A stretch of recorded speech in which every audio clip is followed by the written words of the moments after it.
Welcome to Lo-Fi Stories. I'm Harry, your host for tonight's mystery. Before we begin, tell me, where in the world are you tuning it tonight? Let's get started. The Disgraced Diplomat's Widow. Chapter 1, A Widow Walks into Whitehall. There are moments in the corridors of power when silence screams louder than scandal. On an unseasonably grey March morning, the kind that felt more like a sigh than a storm, Mycroft Holmes stood at his office window in Whitehall, his fingers clasped loosely behind his back, his gaze fixed upon the mist curling across St. James's Park. He had received a letter, not uncommon in his role as Britain's silent guardian, but the handwriting, with its deliberate slope and unsettling neatness, hinted at personal desperation disguised as diplomacy. The seal was foreign. Austrian, to be precise. The letter's contents were sparse. I must speak. Not for my husband, but for the country. I trust only you. L.M. Lady Marguerite, widow of the disgraced diplomat Sir Alistair Morland, had returned to England. But no announcement had been made, no society columns had gossiped. No one had even marked her passage through Dover. And yet, she had asked for Mycroft Holmes. Not Scotland Yard. Not the Home Office. Not the papers. Him. There is a story here, Mycroft murmured to himself, and stories like hers are never told unless shadows have grown too long to ignore. He had known Sir Alistair, charming, deceitful, and fallen. His disgrace had cost the Foreign Office dearly, his death an apparent accident, drowned while boating alone on Lake Geneva 2 years prior. His name was erased from records faster than one might expect. But Mycroft remembered. And now his widow had re-emerged like a ripple from those dark waters. He sent for her at once. That afternoon, the soft tap of gloved knuckles on the mahogany door was the only sound in the room. She entered without waiting. Lady Marguerite Morland had aged, but not in the way most women did. Time had etched her with purpose rather than wear. Her black veil was lifted, revealing sea-grey eyes that once charmed embassies and unnerved barons. She did not bow or curtsy. She stared. And then she spoke. They killed him, Mr. Holmes. And now they think they've silenced me too. Mycroft gestured toward the chair before his desk. She did not sit. There are many who would prefer your husband's name never be spoken again, he replied calmly. And several more who would like you to remain a ghost. But you're not one of them. It was not a question. He waited. The game, it seemed, had already begun. She handed him an envelope, plain, unmarked save for a single red fingerprint on the back. Inside, 2 items, a telegram intercepted en route to the Russian embassy in Vienna, and a pressed alpine flower. Sir Alistair's final note to me, she explained. Hidden in his desk drawer in Geneva. It came to me anonymously, 3 weeks after his death. The note was simple: they know about Lisbon. I may not return. Burn everything except the flower. Mycroft's brows furrowed. Lisbon? That operation had been buried even deeper than Morland's reputation. If he had spoken of Lisbon, someone else had started digging. But why now? Mycroft asked, setting the note aside. Why come to me? Marguerite paused. Her voice dropped. Because someone followed me from Geneva. And last night, I found a red fingerprint on my door. The room fell silent. Mycroft's mind worked quickly, efficiently, like a vault rearranging its contents under threat. The red fingerprint, an old signature from the days of underground espionage. It belonged to the Cardinal, a faceless broker of state secrets who sold information to the highest bidder and destroyed the lowest. Officially, the Cardinal didn't exist. Unofficially, everyone feared he did. If he was involved, then Morland hadn't drowned. He'd been executed. And so, the quiet life Lady Marguerite might have hoped for, after exile, after disgrace, was gone. Therefore, she had crossed oceans and borders to stand in the only office in London that could still draw lines between whispers and wars. "I don't care if the Crown forgives my husband," she said, voice cracking slightly. "I care if his blood was used to silence truth." Mycroft leaned back, staring once more out the window. There was fog in the park now. Not just the weather kind. He stood. "You will stay at my safe house tonight. Do not go home. Do not contact anyone." She nodded. Her shoulders dropped slightly in reluctant relief. "And Marguerite," he added, "from this moment forward, whatever this is, it did not happen. Not yet." That night, as she was escorted out under cover of twilight, Mycroft remained alone in his office. He did not light a cigar. He did not ring for tea. He stared instead at the dried alpine flower on his desk, the one her husband told her to keep. An edelweiss. A rare bloom for those who braved high and perilous places. "So, Alistair," Mycroft whispered, "what did you see on that mountain that made you a target even in death?" Whatever it was, it hadn't stayed buried. And now, neither could he. Chapter 2, The Smell of Dust and Secrets. Some secrets aren't buried, they're filed, boxed, and forgotten in the places men fear to look, because they helped build them. When Mycroft Holmes descended into the archives beneath Whitehall the next morning, it was not for curiosity. It was for war. The Archives Subterranea, as he had once called them, was a vast and windowless tomb of British diplomacy, where failed treaties, deniable missions, and dead agents went to rest. Even rats thought twice before nesting here. Lit by dim sconces and humming with the dry breath of dehumidifiers, the air smelt of dust, old leather, and the ink of unspeakable things. "Lisbon," he muttered, the word falling from his lips like a prayer or a curse. It had been 15 years since the Lisbon Black Cell, a secret diplomatic operation gone terribly wrong. Most files had been redacted into oblivion. Those that hadn't were stored down here, under levels of clearance that even the Prime Minister would need a polite cough and a raised eyebrow to access. But Mycroft Holmes didn't knock. He simply walked. He approached Row V, locked behind an iron gate that squealed when opened. The air felt heavier. Thicker. Moreland. A. Diplomatic Attaché, Iberian Mission, 1890 to 1892. The file wasn't large, 4 documents, 1 black and white photograph, and a pocket-sized leather diary. But it was more than he expected. That troubled him. "A man who was erased shouldn't leave behind paper," Mycroft muttered, flipping open the first folder. It was a letter from Moreland to a woman in Vienna. Not Marguerite. Her name was Svetlana Karik, a minor Serbian noblewoman and suspected Russian asset at the time. Beautiful, according to the intelligence notes. Charismatic. Dangerous. And dead. Allegedly. The letter spoke not of love, but of a map. "You told me Lisbon would be simple. That the ink would dry faster than the blood. But the map. The map is not what we were told. It's older.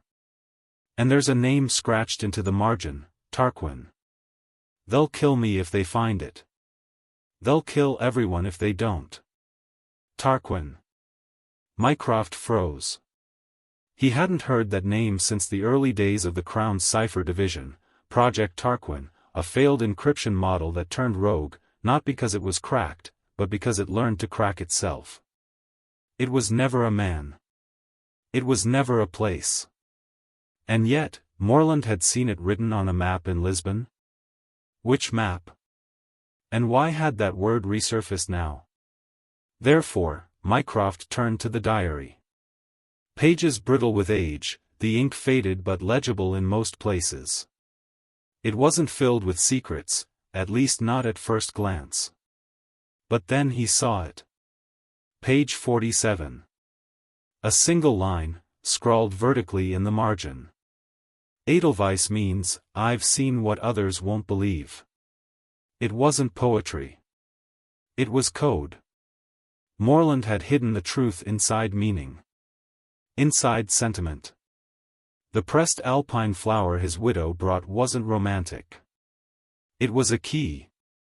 That afternoon, Mycroft returned to his flat on Pall Mall, where he kept a private intelligence station far removed from government oversight.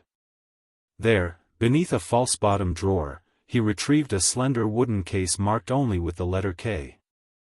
Inside, a spyglass, an old cipher disc, and a faded copy of the 1891 Lisbon trade maps.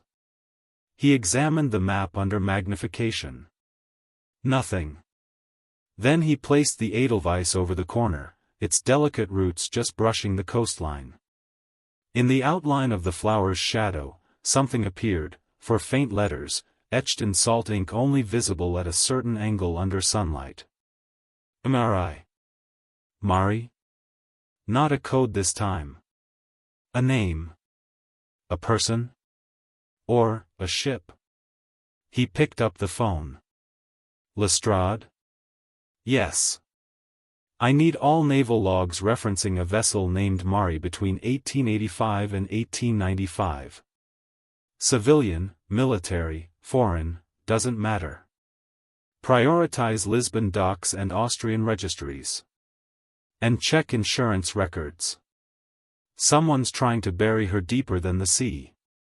He hung up before Lestrade could ask questions. The threads were tightening. That evening, as dusk thickened the London air like velvet fog, Mycroft met Marguerite again, this time not in his office, but in the rear library of the Athenaeum Club. Members only. No servants. No listening ears. She wore dark blue, her veil down. Her hands trembled as she accepted a cup of Darjeeling from the silver tray between them. You knew about Svetlana, Mycroft said quietly. Her spoon halted mid-stir. I suspected, she said after a long pause. I found one of her earrings once. In Alistair's travel bag.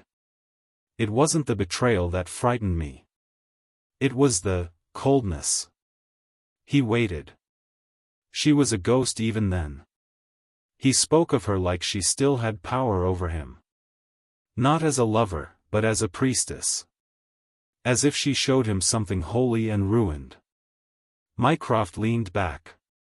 The map, the woman, the flower, the ship. A puzzle soaked in blood and ink and salt. And yet, he said slowly, you still came back. Risked your name, your life, for his. Marguerite set down her teacup with deliberate precision. I came back not for him. But because the last time I saw his face, he wasn't afraid of dying. He was afraid of what he'd left behind.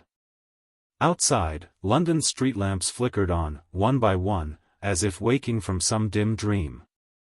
Inside, Mycroft's gaze sharpened. He now had a name, a place, a shadow, and a widow. But what he didn't have, yet, was the truth. And that meant, somewhere between the pages and the petals, someone was still lying. Chapter 3, A Whisper in Vienna.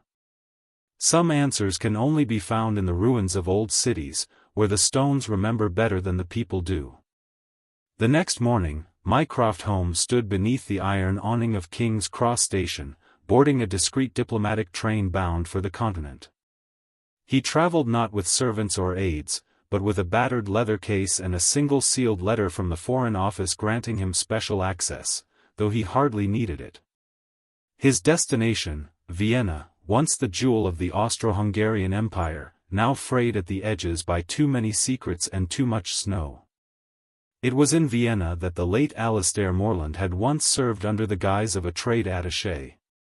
But he hadn't just brought tariffs and treaties with him. He brought something else. Svetlana Carrick had lived here. And according to the whispers in his files, it was here the first betrayal occurred. The city greeted Mycroft with a biting wind and the sound of hooves on cobblestones. It was early evening when he arrived, Vienna bathed in winter blue, the lanterns of the Innere flickering like cautious memories. Rather than taking quarters in the embassy, Mycroft chose a private hotel on Herrengasse, once a favorite of foreign spies. The desk clerk recognized the type immediately: solitary traveler, no luggage to speak of, eyes that noticed too much. He retired to his room without speaking, but not before leaving a small envelope with the concierge. "Deliver this to Fräulein Anna Stein. No questions." By the next morning, she came. Anna Stein was no longer the sharp-eyed informant who had once traded secrets for the promise of asylum. Her hair was now silver, her coat woolen and patched at the seams, but her gaze was just as unflinching. She entered Mycroft's room without knocking. "You come for ghosts, Mr. Holmes." He gestured to the seat opposite. "Not ghosts. Just one name. Svetlana Carrick." Anna's expression tightened. "She died in a fire. A theater blaze. They said it was a chandelier accident. But her body," she lowered her voice, "it was never identified. Just ash and pearls." Mycroft waited. Anna leaned closer. She was the brightest flame in Vienna. But she burned too fast. And she didn't fear men. Only one thing frightened her: a box. He blinked. "A box?" She nodded. "Not a jewelry case. Something old. Wooden. Like a child's toy chest. I only saw it once, when she left it in my flat after a quarrel with Moreland. I tried to open it. It screamed." Mycroft tilted his head. "Screamed?" "Not literally. But the air changed. Like it didn't want to be touched." She sipped the tea he had poured earlier. It had gone cold. "Svetlana said it was called the Box of Tarquin. And that it wasn't meant to be opened. Only read." After she left, Mycroft stared out the window toward St. Stephen's Cathedral, its shadow slicing the city in half. A box. A map. A woman burned to myth. A ship named Mari. And a dead man who wasn't supposed to leave traces. This wasn't about politics. This was older. Deeper. Something arcane, perhaps, cloaked in espionage, but rooted in a fear he couldn't yet name. That afternoon, he visited Das Ostliche Archiv, the Eastern Archives of the Empire, long since dissolved, but preserved under a private institution managed by aging scholars and exiled bureaucrats. The director, Herr Gregor Wirth, greeted him with a cautious bow. "We do not receive many Englishmen these days." "I'm not many Englishmen," said Mycroft flatly. "I'm looking for maritime logs." Austrian cargo vessels docked in Lisbon during the autumn of 1891. Particularly one named Mari. Wirth took off his spectacles and scratched his beard. "Mari? Odd name. It was not listed under standard registries. But, yes. There was such a vessel. She sank off the coast of Porto, weeks after arriving from Lisbon." "Sank?" Wirth nodded. "But no storm. No pirates. No survivors, either. She just disappeared. Vanished overnight. They found her a month later. Empty. No crew. No cargo. Just one thing left behind in the captain's log." Mycroft raised an eyebrow. Wirth reached into a drawer and produced a facsimile. In the final entry, in looping Slavic script. "We took it on board. It watches us." Back in his room, Mycroft spread the diary, the map, and the facsimile on his desk. Then he lit a single candle and turned off the gas lamps. He wanted to see what the shadows remembered. As the candle flickered, the map's corner, where the edelweiss had once been placed, revealed something he had missed. Another layer. Another name. Erasmus House. Wien. He froze. Erasmus House was no longer on official records. It had been a private residence once, then a secret library, then a home for recovering war patients. Some whispered it had even been a hidden convent, where unwed mothers of diplomats were quietly tucked away from public scandal. And it had burned down the same winter Svetlana died. Coincidence? He no longer believed in such things.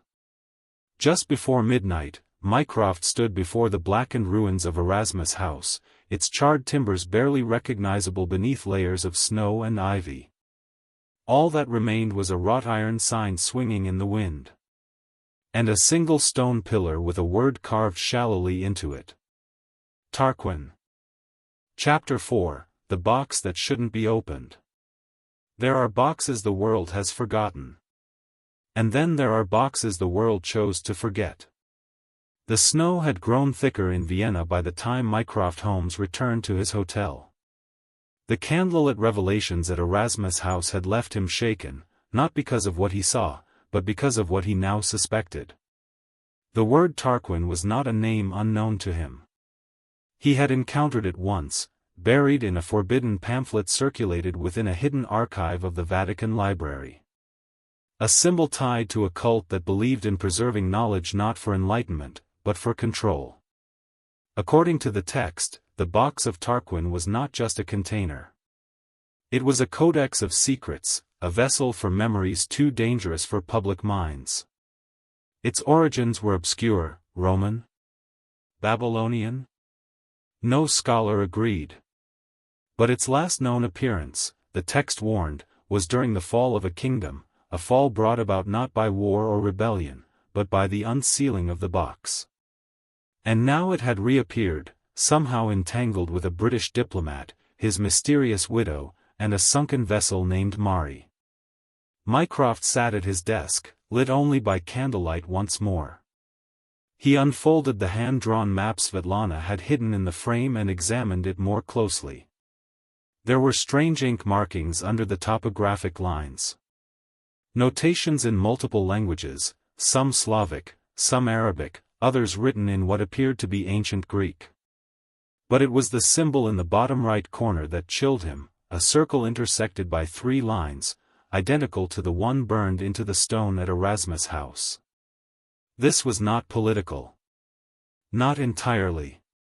This was occult diplomacy, something darker, older, something veiled behind the quiet pages of treaties. He took out a fresh sheet of parchment and began to write in code. Box of Tarquin possibly resurfaced. Moreland compromised. Widow possibly aware. Infiltration suspected. Danger level, high. M.H. He sealed the note and placed it in a thin envelope marked only with the name. Q Branch. Later that night, just after 2 a.m., the door to Mycroft's room creaked open. Not from wind. From a key. Mycroft, already sitting in the chair beside the fireplace, did not look surprised. A figure stepped inside. Not armed. Dressed in a dark suit. A gloved hand closed the door silently behind him. "They told me you were in Vienna," the man said softly. "But I had to see it myself." Mycroft looked up. "Ah. Sir Halbridge. I wondered how long it would take." Sir Percival Halbridge, senior diplomat, former attaché to the Balkans, and now advisor to Her Majesty's unofficial Foreign Intelligence Cabinet, removed his gloves.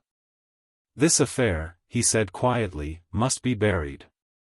Mycroft narrowed his eyes. "Buried? It's already drowned, burned, and buried twice. And yet it keeps rising. Because you're digging. There was silence between them. Then Mycroft asked the question he'd been circling around since day one. Did Moreland bring it back with him? Sir Halbridge didn't answer directly. Instead, he walked to the desk and picked up the map. There are things we do not name, Mr. Holmes. Because to name them is to give them breath again. Mycroft stood. And Svetlana?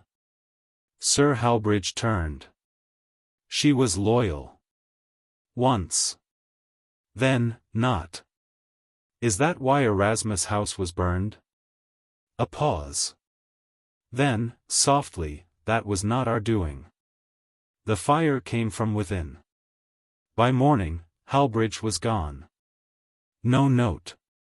No trace. Only the faint scent of pipe tobacco lingering in the air. But he had said enough. Mycroft knew now that the box of Tarquin had indeed passed through Alastair Moreland's hands. That it may have sunk with Mari. Or, perhaps not. And Svetlana, his widow, might be the last person alive who understood its true nature. If she was still alive. That afternoon, Mycroft made arrangements to return to London. But before departing, he stopped at the Imperial Theatre Archives, the site of the blaze that had supposedly claimed Svetlana's life. The building had been rebuilt, but one room, the costume cellar, remained sealed since the fire. Mycroft convinced the archivist to let him descend. The air was thick with dust and rot. The wooden stair creaked underfoot. He found it buried beneath charred curtains and splintered dress forms. A small, scorched trunk. Not a box. But inside it, a set of letters. Unopened. Each addressed to S. Carrick, but bearing different senders. One was signed A.M., Alastair Moreland. The last one, however, had no sender. Only a drawing. A child's hand. A flower. An edelweiss. And beneath it, a message. The box remembers where it belongs. Back at his hotel, Mycroft carefully laid the letter aside and stared at his own reflection in the windowpane. The reflection stared back with tired eyes. He had touched something now. Something that didn't just operate within government shadows. Something older than statecraft. And it had noticed. Chapter 5, The Visitor in the Rain. There are knocks that sound louder than thunder. Not because of volume, but because of timing. Rain fell in sheets over London. It was the sort of rain that clung to the bones, that blurred the gas lamps and turned cobblestone into slick, glistening glass. The city was soaked in its own history, damp, heavy, and whispering of secrets that would rather stay buried. Mycroft Holmes stood inside the Foreign Office, his overcoat draped over one arm, watching the city from the high arched window of the South Archives room. His return from Vienna had been quiet. Unannounced. Exactly how he liked it. But London, he noticed, no longer felt like home. There was something in the air, not paranoia, but something colder. A shift in the way officials glanced over their shoulders, in how secretaries lowered their voices mid-sentence. Fear, he knew, had returned to the corridors of power. And he suspected it had arrived wearing a very expensive pair of gloves. The files on Alastair Moreland had been purged. He'd requested access to Moreland's diplomatic correspondences, his travel logs, even his personal communications. But everything had been either redacted or sealed under House oversight, a vague clause usually reserved for matters involving royal discretion or international embarrassment. Only one item remained, a record dated 2 weeks before Moreland's death. Package received. Instructions unclear. Will await confirmation from Gideon. Box secured at Contingency Room B, Dock 7. Dock 7 was at Tilbury. The same port where the Mari had launched. But the name Gideon chilled Mycroft to the marrow. It had shown up once before, in a ciphered communiqué smuggled out of Cairo 15 years ago. A name whispered in the same breath as coups, disappearances, and psychological warfare. Gideon, whoever he was, did not send instructions. He sent erasures. At precisely 9:03 p.m., there was a knock on Mycroft's townhouse door at Pall Mall. Not the brass knocker. Not the bell. A simple knock. 3 taps. Deliberate. Measured. He opened it without hesitation. A tall figure stood under a black umbrella. Dripping coat.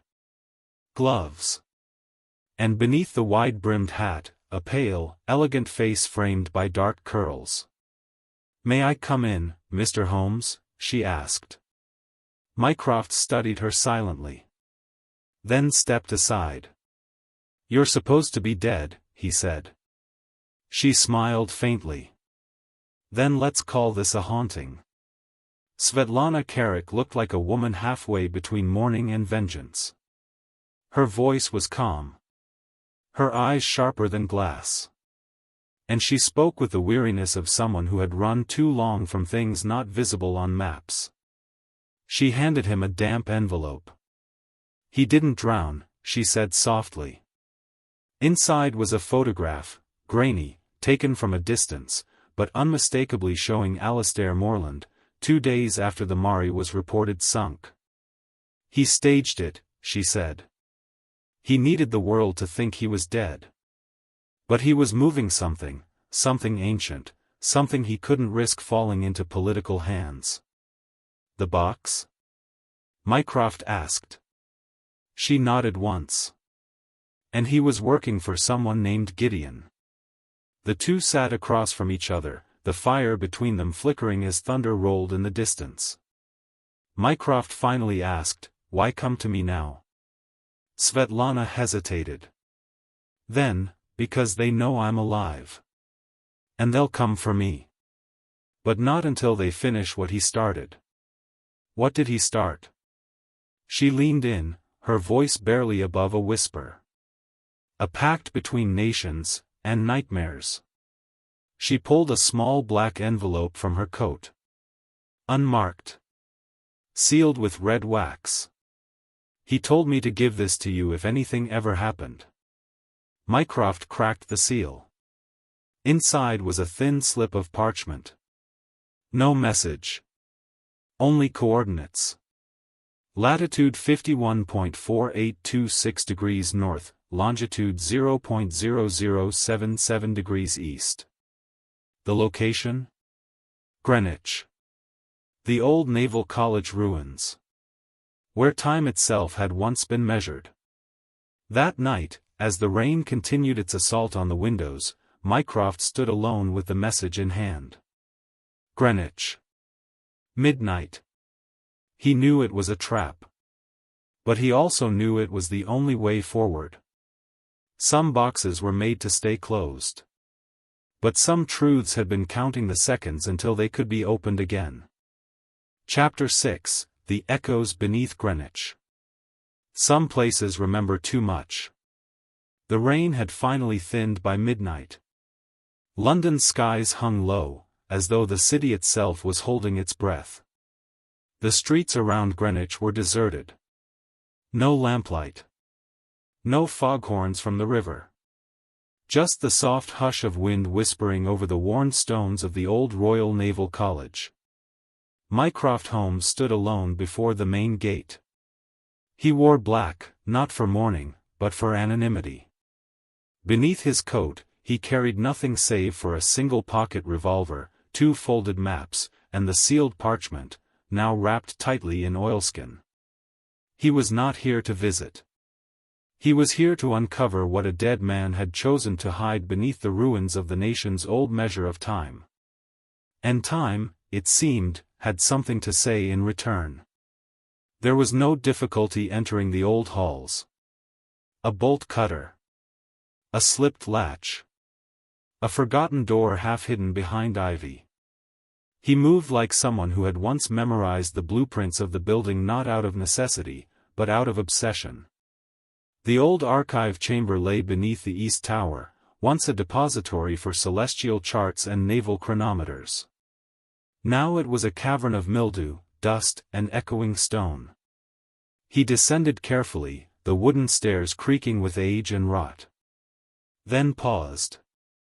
Something was humming. Not mechanical. Not audible, precisely. But deep, vibrational, like the ache in one's teeth before a thunderstorm breaks. He followed it. The coordinates led him to a rusted gate sealed with 3 brass locks. But the locks weren't meant to keep people out, they were ornamental. A distraction. The real mechanism was behind the 4th column. A recessed stone, cold to the touch, that depressed with a dull click. And then, a sound Mycroft Holmes had never heard inside British soil, the hiss of hydraulic seals releasing pressure. The wall slid open with a reluctant groan. Behind it, darkness. And stairs. Descending into the earth. He went down. Step by step. Deeper than any official record claimed the building extended. Until finally, he reached it. A chamber, circular and vaulted, carved not of brick or stone but something older. The air was cold. Still. And saturated with the scent of copper and chalk. In the center sat a box. Black wood. Smooth. No hinges. No seams. Just a sigil carved into the lid. The alchemical symbol for air. But it wasn't the box that caught Mycroft's breath. It was what hung on the far wall. A tapestry. Faded. Torn. Yet unmistakably depicting a man in a wide-brimmed hat, standing over a city of flame. Behind him were 3 letters stitched in blood-red thread. G.I.D. Gideon, Mycroft whispered. The box opened without resistance. Inside was no gold. No weapon. No ancient relic. Just documents, hundreds of them, carefully wrapped in oil paper. Ciphered texts. Correspondence in 10 languages. Receipts. Shipping manifests. But it was the one addressed by name that made his heart race. To M. Holmes. Should I not return, know this, what they seek is not power. It is the silencing of history. Gideon has agents within the crown. Within every crown. Do not trust the peacemaker. The key lies not in what I hid, but in what I destroyed. I could not finish the fire. Perhaps you will. A.M. He stood silent for a long while. There was no sound, no echo. Only the pulsing sense that someone, somewhere, had just realized the chamber had been entered. And that it had been opened by the wrong Holmes. But still, why him? Why not Sherlock? Sherlock would have seen more. Noted more. Perhaps even deduced the box's construction to be pre-Victorian or traced the parchment sent to an Eastern European press. But this wasn't about deduction. This was about memory. This was about someone who remembered. And Mycroft remembered everything. As he sealed the box again and replaced the false wall, his mind raced. The peacemaker, he muttered. Who are you? A title? A code name? A diplomat? A widow? When Mycroft emerged from the ruins, the sky was paling into early dawn. A soft grey light, bleached of warmth. He stood on the grass of Greenwich Park and looked down at the city. It felt farther away than usual. Below him, millions of souls bustled in sleep, in carriages, in secrets and in sins. But something had just awakened beneath them. And someone had left a door open. He did not return to Pall Mall. He went straight to Whitehall. And requested an audience with someone he hadn't spoken to in 4 years. Lady Margaret Rothstein, chief liaison to the European peace delegation. She was known for her diplomacy, her poise, her widowhood. And she was the last person to speak to Alastair Morland, before his death. Chapter 7, The Widow's Parlour. Some conversations begin with pleasantries. Others begin with war. The drawing room at Belgrave House was drenched in the perfume of civility. Velvet drapes muffled the world beyond its walls, and the tick of an antique clock measured out each second with the solemnity of a funeral bell. Lady Margaret Rothstein sat poised beneath a portrait of her late husband, a naval man of stature, long buried and long honored. She wore mourning black, still, though her eyes showed no hint of sorrow. Only calculation. A mind as sharp as a polished dagger behind the courtesy of tea. Mycroft Holmes was shown in without fanfare. He declined the tea. He also declined to sit. "I see no casket this time," Lady Rothstein said with a faint smile, folding her gloved hands. "Last we met, you'd just come from your brother's funeral. You wore grief like a borrowed coat." Mycroft did not respond to the jab. "Lady Margaret," he began, voice low, "you were the last civilian to speak with Alastair Morland before his death." She tilted her head. "Is that what we're calling him again? Morland? Or do you prefer the name his enemies knew him by?" Mycroft's gaze narrowed. "We're past riddles." Margaret leaned forward, the flicker of candlelight catching on the silver brooch at her collar, an intricate knot, ancient in design. "You presume I speak in riddles," she said softly. "Perhaps it is simply that the truth is harder to swallow than deception. Especially for a man who's built a life from secrets." He opened the black folder and laid 3 documents on the table between them. One was a coded ledger from the Greenwich Chamber. One was a translated diplomatic memo from the Eastern Border Accord. And the third was a photograph. Faded. Sepia. It showed a group of men in military coats. At the center stood Alastair Morland. To his right, a younger, darker-haired woman, her eyes unmistakable. "You were part of the Balkan delegation," Mycroft said. "But not as a diplomat. As an observer. Attached to Gideon. Attached to him." Lady Rothstein didn't flinch. But her smile thinned. "Not in fear, in memory. We were all attached to something then," she replied. "Some to empires. Some to ideals. Some, to each other." There was a silence between them. Not awkward. Not tense. More like the quiet that follows an old melody played one last time. Then she rose from her chair and moved to the sideboard. "Mycroft," she said, pouring herself a dark liqueur. "You've spent your life tidying up the messes left by others. Putting out fires. Smoothing reputations. Killing scandals before they can crawl. But this isn't one of those messes." She turned. "This is history repeating itself." He stepped closer, voice low. "You were working with Gideon. Even then." She sipped. "We all did. You don't infiltrate a shadow without wearing one yourself." "But Alastair found something," he said. "Something they needed hidden." Margaret's eyes sharpened. "He found her." Mycroft paused. "Who?" Her voice dropped to a whisper. "The girl. The courier. The one who carried the documents through the Alpine front. She disappeared. Everyone believed Gideon executed her for treason. But Alastair, he claimed she had something. A code, perhaps. A map." She turned toward the fire. "And before he died, he told me one thing: if I fall, go to the widow. She will know where the last breath lies." Mycroft's mind turned like clockwork. The sigils.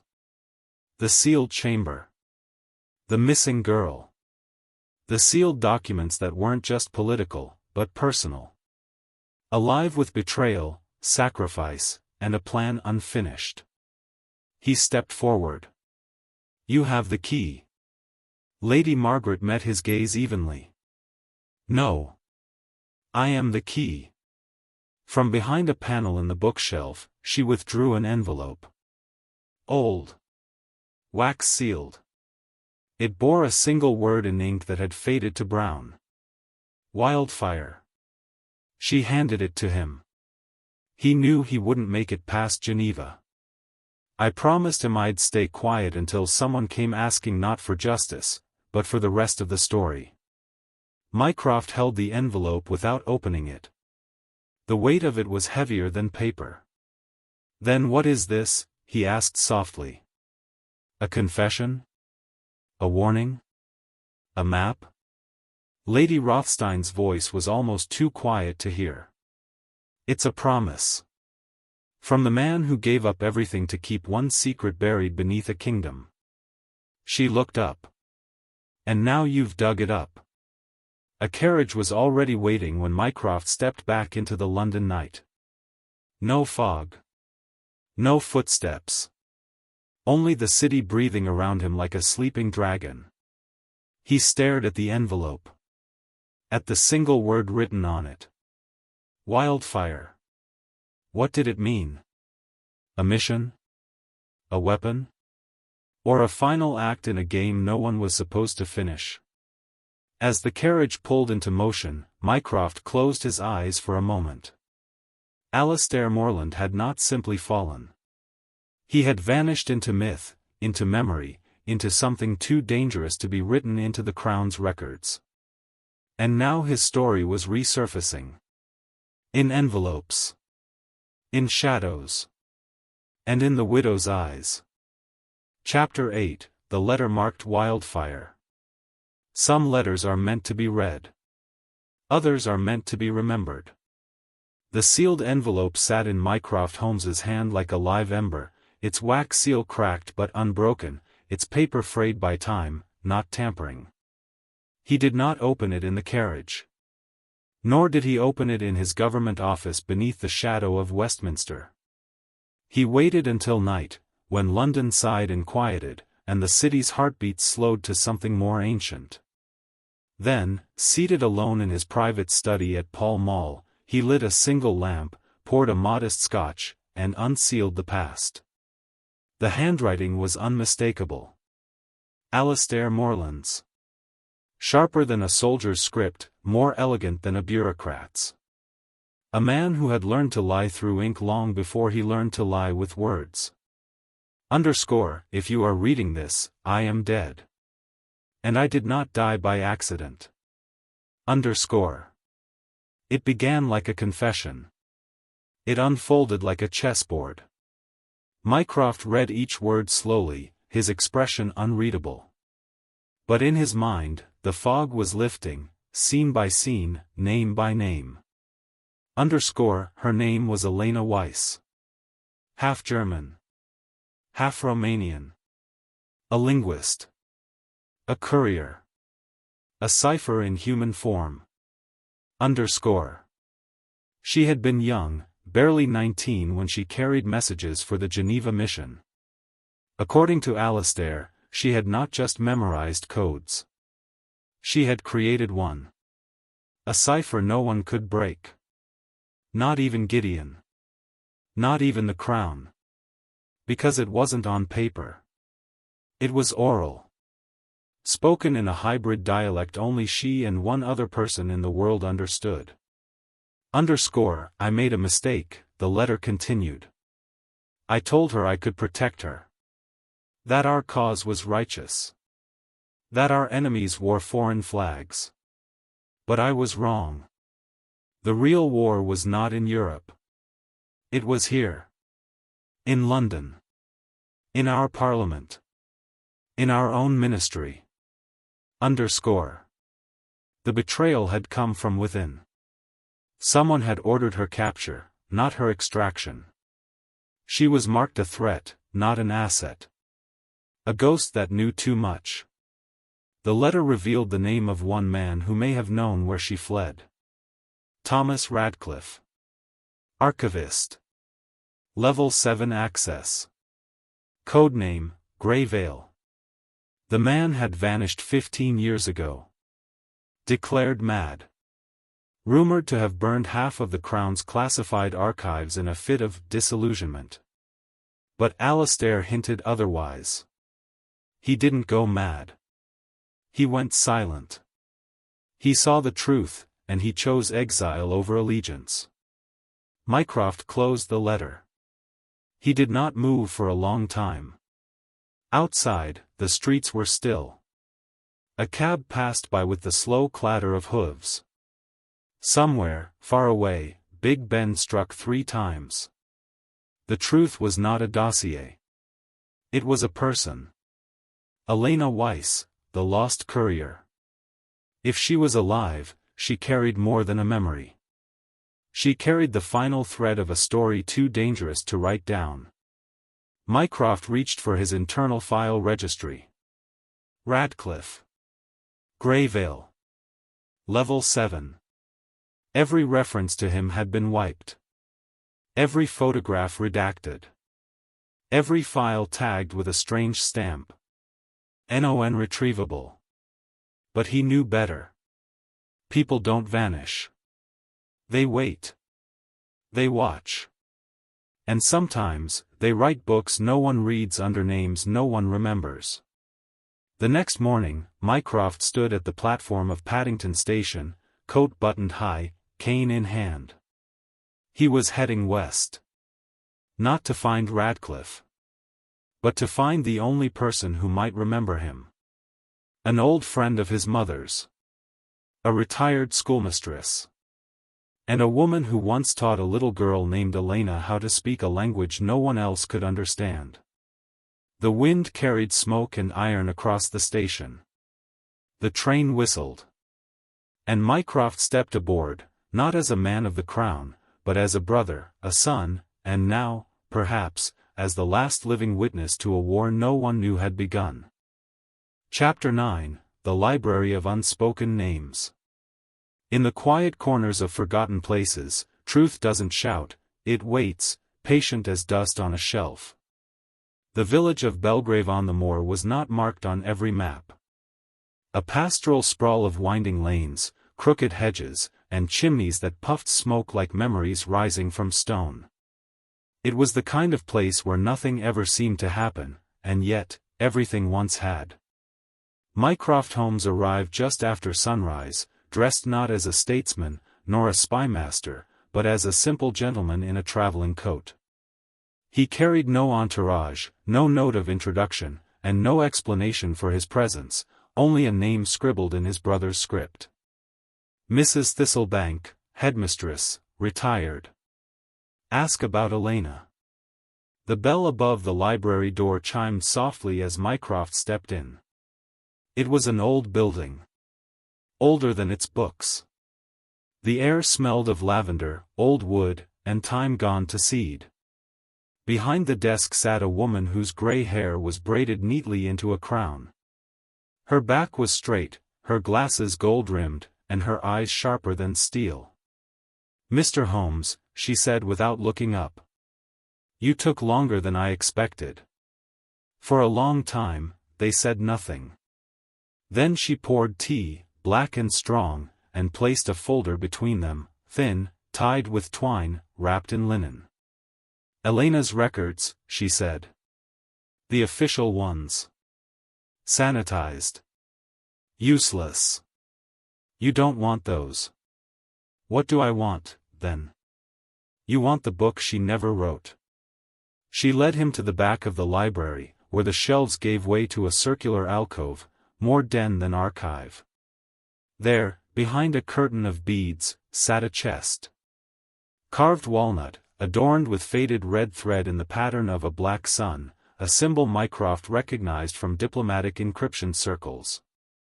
Mrs. Thistlebank knelt slowly and opened it. Inside were letters. Sketches. sheets of half-burned cipher drafts. And, most curiously, a leather-bound notebook, untitled, its cover worn smooth by use. She used to write poems, the woman murmured. But they weren't poems. Mycroft opened the book. At first glance, the entries looked like fragments of song lyrics or riddles. But the deeper he read, the more he noticed the spacing. The rhythm. It was code. But not written in numbers or alphabets. It was structured linguistically, layered with phonetic flourishes and metaphorical scaffolding. A cipher wrapped in allegory. The hawk flies east, but nests in the garden of the lion. Beneath the third rose, a letter unsent. Each line meant more than it claimed. Each stanza carried weight. And Mycroft realized, slowly, what he held in his hands. The oral cipher Elena had invented. But more than that, he saw a pattern. Each set of verses ended with the same symbol, an inked sigil like a closed eye.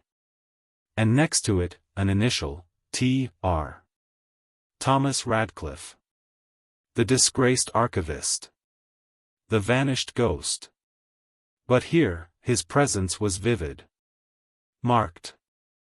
Intimate. These were responses. Replies to Elena's hidden verses. Shorter. Terse. Almost curt. The lion does not sleep. The rose is watched. Move only under cloud. They weren't just exchanging secrets, they were plotting something. A rescue? A betrayal? Or something deeper? Where is he? Mycroft asked, eyes not leaving the book. Radcliffe? Mrs. Thistlebank whispered. He comes sometimes. Late. When the stars are wrong and the air smells like old iron. That's not an answer. No, she agreed. It's a warning. Mycroft spent the rest of the day combing through the writings. Every poem was a breadcrumb. Every reply from Radcliffe, a flicker of light in a dark maze. They spoke in layers, botanical metaphors, chess positions, geographical markers twisted into riddles. But one phrase repeated more than the others. Room of whispers. And once, beneath it. Silence speaks in the seventh echo. Night fell. And with it came the sound of footsteps outside the library. Soft. Deliberate. Not a stranger's gait. A scholar's. A man burdened not with fear, but with secrets. The door creaked open. And there, framed in the yellow glow of gaslight, stood a tall, thin man in a faded coat, hair unkempt, fingers ink-stained. He looked at Mycroft with tired eyes. "You've read it," he said. "Haven't you?" Mycroft stood.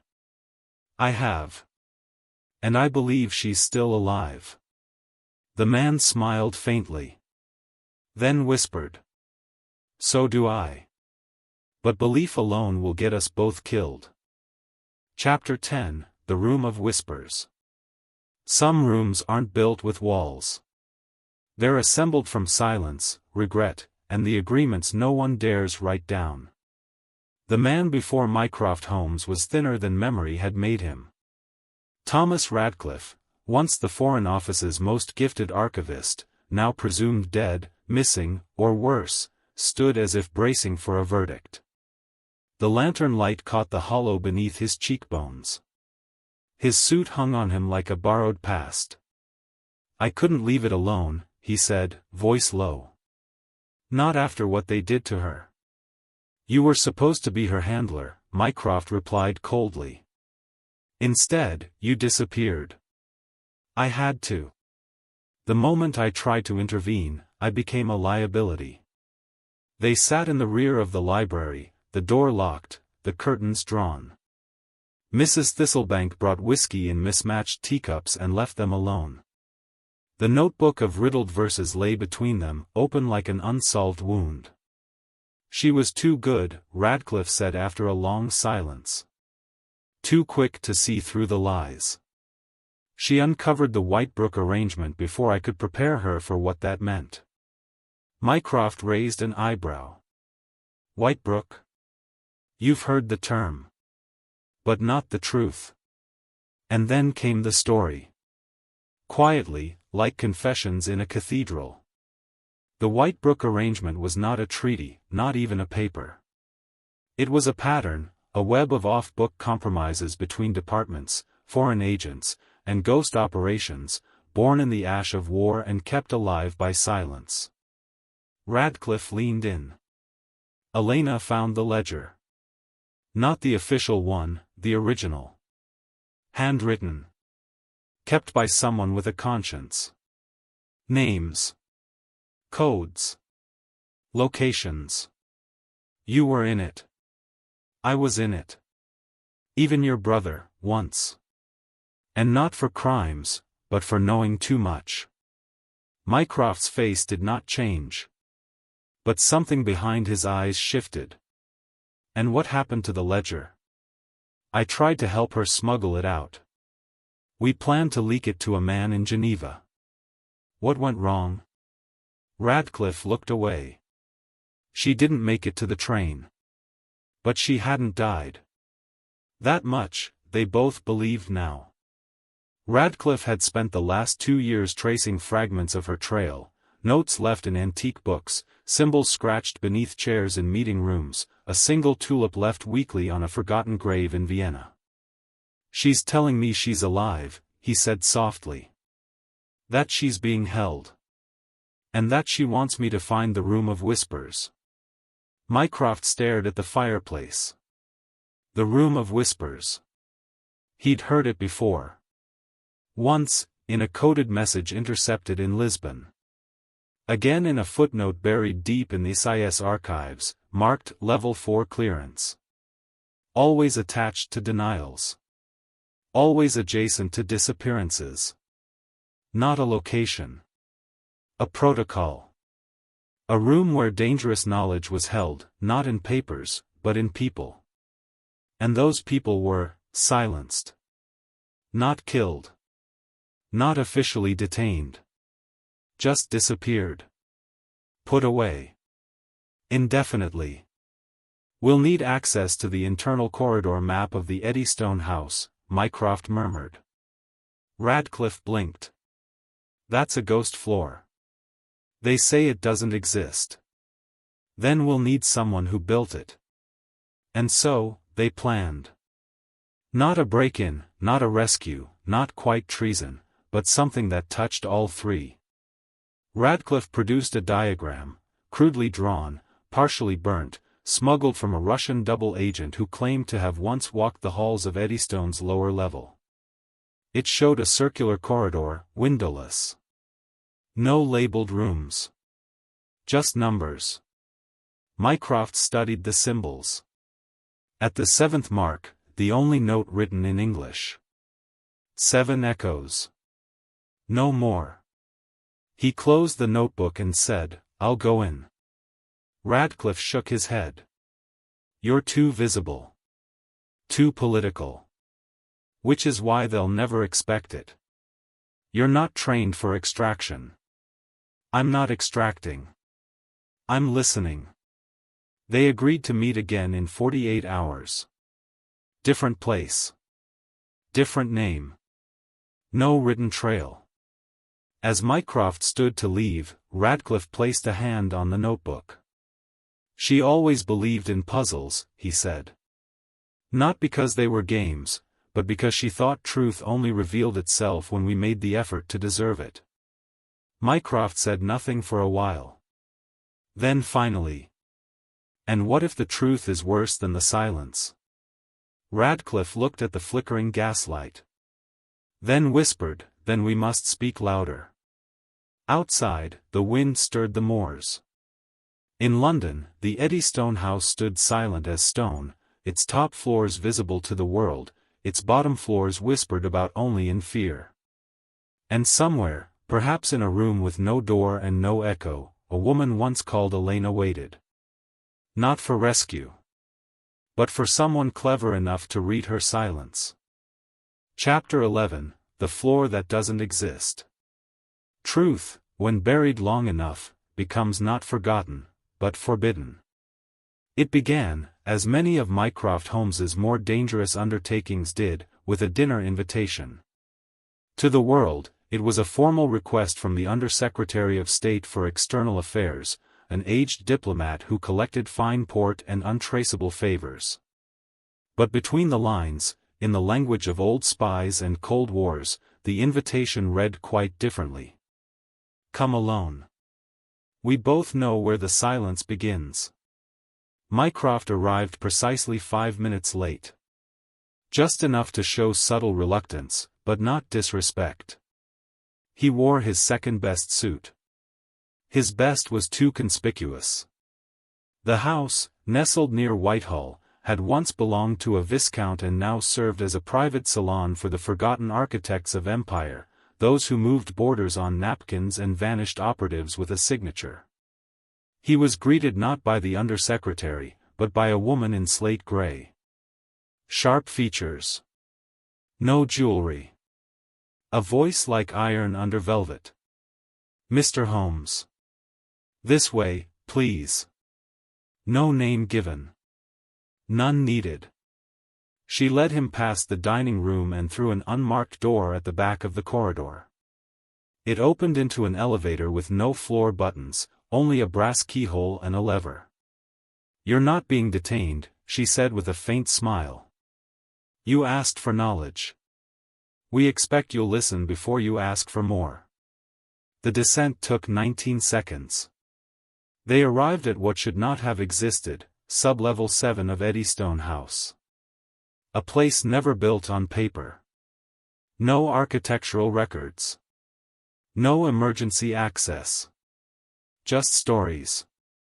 The hallway smelled of paper, stone, and something older, like dried roses forgotten in a drawer. The corridor was oval-shaped, the lighting soft and golden. It looked more like a monastery than a prison.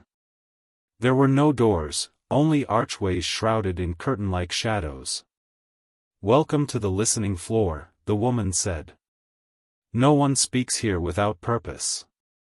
Mycroft was left alone in the central rotunda, a circular room, domed, with chairs placed in perfect symmetry. Each faced inward. There were 7. He sat in the third. A man emerged from the shadow of the 6th chair. Bald. Pinched. Eyes the color of dust. Mr. Holmes. State your intent. Mycroft spoke clearly. I seek the truth about Elena Vance, formerly of Foreign Affairs. Presumed dead. Possibly imprisoned under Whitebrook parameters. A long pause. Why? Mycroft met the man's stare. Because I believe this institution does not bury only threats, but regrets. Silence followed. Not awkward. Ritual. Then the man nodded once, and a panel behind chair 4 slid open. A drawer emerged, slow and quiet, revealing a single file bound in red string. Mycroft approached. His hand hovered above it. Will this vanish when I leave? No, said the man. But you might. The file was older than expected. It contained a single photograph, Elena, in Vienna, standing beside a chessboard. Her expression calm, lips slightly parted as if mid-thought. Beneath it, a note in Elena's own handwriting. If I vanish, follow the rook. It never moves backward. Then a list. 7 names. Some struck through. Some circled. One underlined. Mycroft Holmes. He closed the file. She left this here, he asked. She requested it be placed here. 8 months ago. That couldn't be. 8 months ago, Elena had already been presumed dead for over a year. She was alive? The man gave nothing away. But the woman in grey returned then, holding a small envelope sealed with wax. She also left this. Said you'd know what it meant.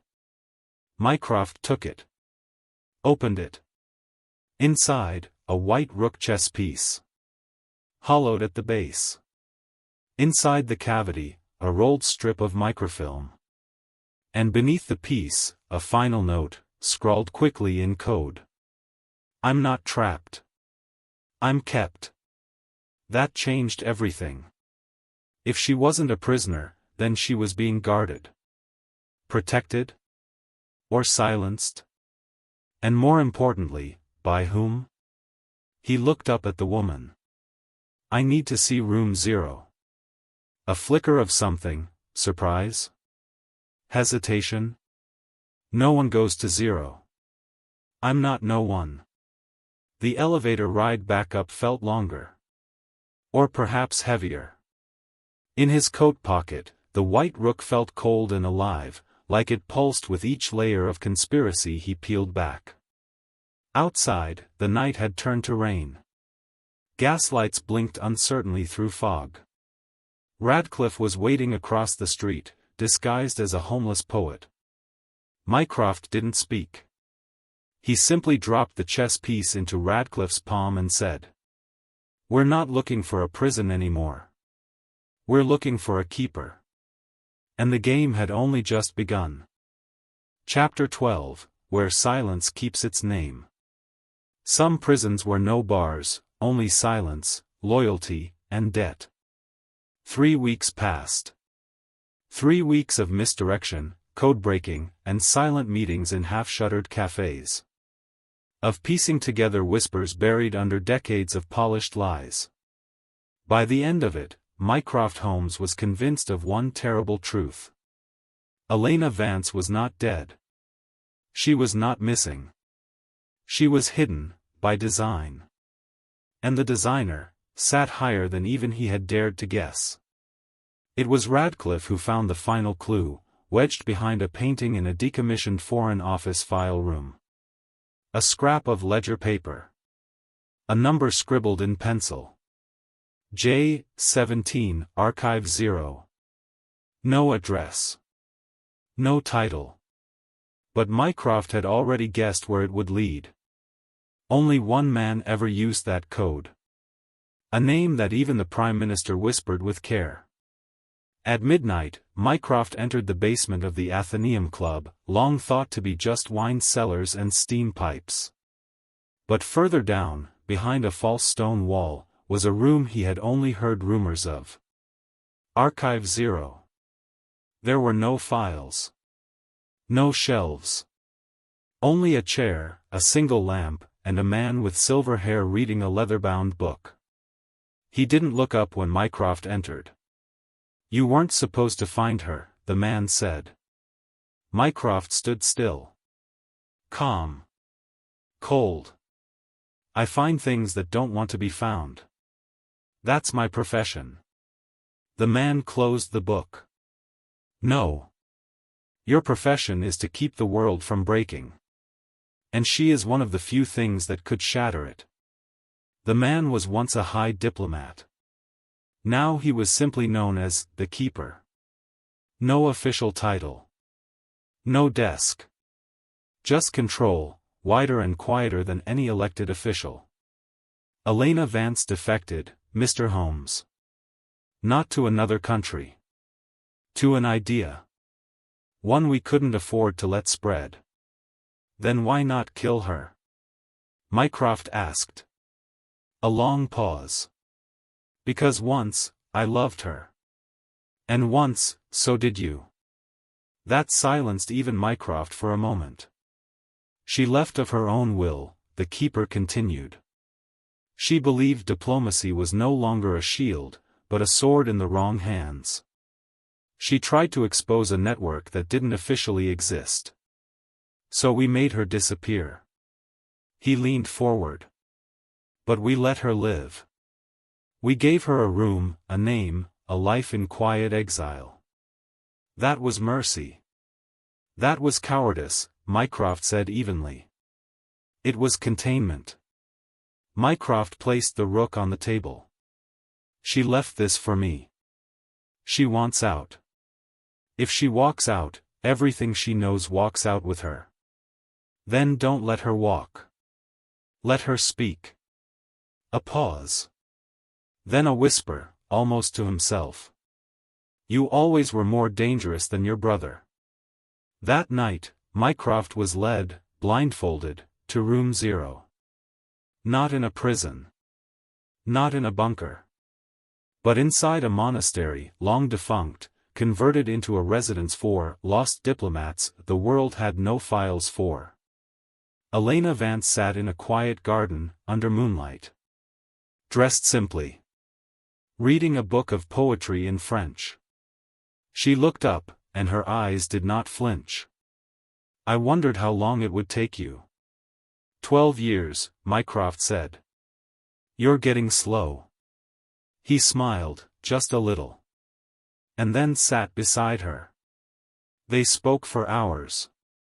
No accusations. No apologies. Just clarity. Pain wrapped in wit. Love buried in reason. He didn't ask if she wanted to come back. He asked if she still wanted to be heard. And she said, I want the truth buried with dignity. Not silence. So Mycroft made a promise. Not to free her. Not to fight the empire. But to tell the story, when the time was right. So she wouldn't vanish without a name. 2 weeks later, a mysterious paper was filed in the archives of Parliament under a locked seal, authored by an anonymous source, known only as E.V. It revealed nothing. But it hinted at everything. And a copy was sent, without note, to 7 different embassies. As for Mycroft, he never spoke of Elena again. But once a year, he would return to the monastery garden. He never brought flowers. Only chess pieces. And in the grass, under the olive tree, the rook slowly gathered companions. A bishop. A knight. A queen. All white. All hollow. All waiting. Outro. In the official records, Elena Vance died in 2013, in a boating accident near Lisbon. But those who knew how to read between lines knew better. They whispered of a garden, and a man with too much power who still couldn't protect her. And somewhere deep in the halls of silent government, an unnamed file grows thicker by the year. But one question remains. If even Mycroft Holmes couldn't bring her home, then who is left to try? Let me know in the comments below.